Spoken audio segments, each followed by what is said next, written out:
So if your Bitwarden browser extension just stopped working in 2026, yeah, it can be really frustrating. Nothing loads, autofill doesn't show up, or it just freezes.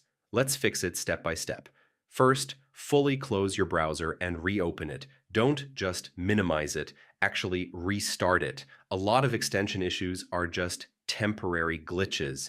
Next, go to your extensions page and make sure Bitwarden is still enabled. Sometimes updates or crashes can disable it without you noticing. Now, check if your Bitwarden extension is up to date. An outdated version can break login, autofill, or even prevent the pop-up from opening. Here's a big one.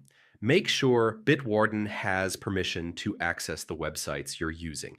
If site access is blocked, autofill and login features won't work.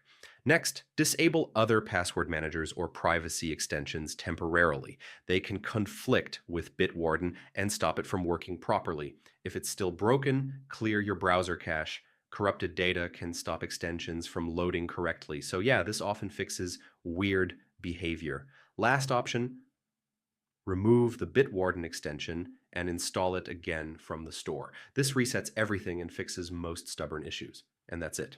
One of these steps should get your Bitwarden extension working again. If not, it's usually a browser issue or temporary glitch, so try again after a while.